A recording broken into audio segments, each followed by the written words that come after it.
Breaking news చూస్తున్నాం. అయోధ్య విరాళాల కేసులో దర్యాప్తు ముమ్మరం చేశారు.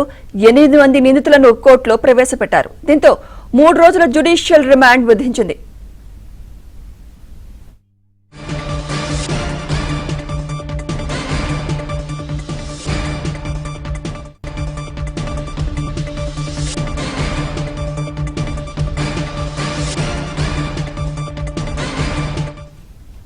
బ్రేకింగ్ న్యూస్ చూస్తున్నాం. అయోధ్య విరాళాల కేసులో దర్యాప్తు ముమ్మరం చేశారు.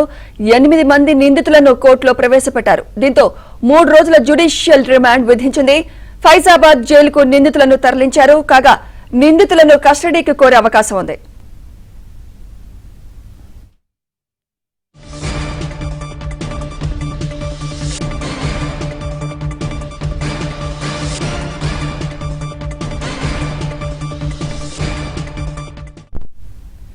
అయోధ్య విరాళాల కేసులో కీలక పరిణామం చోటు చేసుకుంది.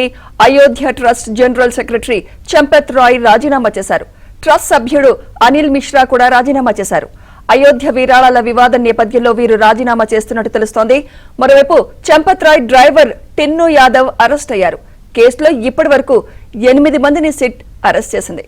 ఇదే అంశంపై మరింత సమాచారం మా ఢిల్లీ కరెస్పాండెంట్ సతీష్ అందిస్తారు. సతీష్, సుమిత్ర అయోధ్య రామాలయం మందిరం విరాళాల కుంభకోణం కేసులో ఉత్తరప్రదేశ్ ప్రభుత్వం ఇప్పటికే ఒక సిట్ ఏర్పాటు చేసింది. ప్రభుత్వం దీనిపై అత్యంత సీరియస్ యాక్షన్ తీసుకోబోతుంది. ఇప్పటికే అయోధ్య రామ మందిరం విరాళాలకు సంబంధించిన అంశంలో వరుసగా 8 మందిని విచారించి వారందరినీ కూడా సిట్టు అదుపులోకి తీసుకుంది. తాజాగా వారందరినీ కూడా ఈ రోజు కోర్టు ముందు హాజరుపరిచారు. మొత్తం 8 మంది నిందితుల్లో కోర్టులో ప్రవేశం అనంతరం కూడా వారికి 3 రోజుల పాటు జ్యుడిషియల్ రిమాండ్ కోర్టు విధించింది. ప్రస్తుతం వారందరినీ కూడా ఫైజాబాద్ జైలుకు తరలించడం జరిగింది. ఇక రామ మందిరం general secretary Champat Rai driver Tinnu Yadav సైతం కూడా ఆయనను అరెస్ట్ చేశారు. దాదాపు 200 కోట్ల విరాళాలు మాయం చేసినట్టు ఇప్పటికే పెద్ద ఎత్తున ఆరోపణలు వచ్చిన నేపథ్యం ఇక భక్తుల విశ్వాసంతో వేసిన డబ్బులు కానుకలు మాయం చేసి ఇంటి దొంగల పని అనేది కూడా పెద్ద ఎత్తున కూడా ప్రచారం జరిగింది. అనంతరం ప్రభుత్వం సిట్ ఏర్పడేసిన అనంతరం నేరుగా విచారణ చేపట్టడంతో ఈ అంశాలన్నీ కూడా బయటకు వచ్చాయి. ఇక ఉత్తరప్రదేశ్ ప్రభుత్వం ఆదేశాల మేరకు వాళ్ళ సెక్షన్ల కింద కేసును కూడా నమోదు చేశారు. మరోవైపు అయోధ్య రామ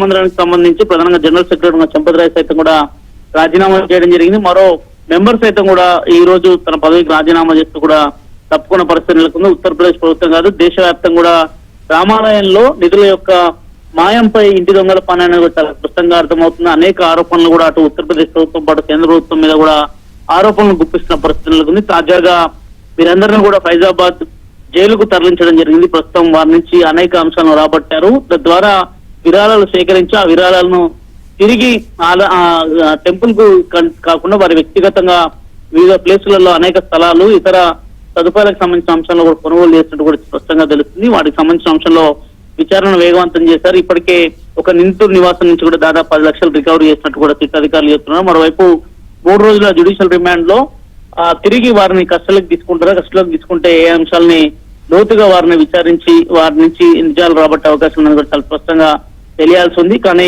ఉత్తరప్రదేశ్ ప్రభుత్వం మాత్రం తీవ్రంగా అనేక విమర్శలకు కేంద్ర బిందువుగా మారిపోయిందని చెప్పాల్సి ఉంటుంది. ఎందుకంటే దేశవ్యాప్తంగా అయోధ్య రామ మందిరానికి అనేక పేరు వచ్చింది. ప్రధాని మోదీ దీన్ని సైతం కూడా ప్రారంభించిన సందర్భం నుంచి నేటి వరకు కూడా అయోధ్య రామ మందిరానికి అనేక మంది వేలాదిగా భక్తులు తరలి వస్తున్న నేపథ్యంలో ఏకంగా రామాలయంలో ఉన్నవారే తమ చేతివాటం చూపించడంతో కూడా విమర్శల పాలవుతుంది. Sumitra, right, thank you Satish.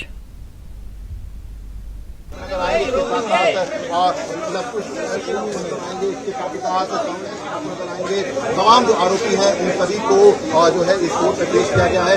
एक एक तस्वीर हम आपको दिखा रहे हैं सारे आरोपियों की। आप तस्वीरें देख सकते हैं कि ये वही आरोपी हैं जिन्होंने राम मंदिर के अंदर चंदा चोरी किया था, जिसको लेकर फिलहाल नजर आएंगे। इसके साथ साथ और इसके साथ नजर आएंगे। तमाम जो आरोपी हैं उन सभी को जो है इस कोर्ट में पेश किया गया है। एक एक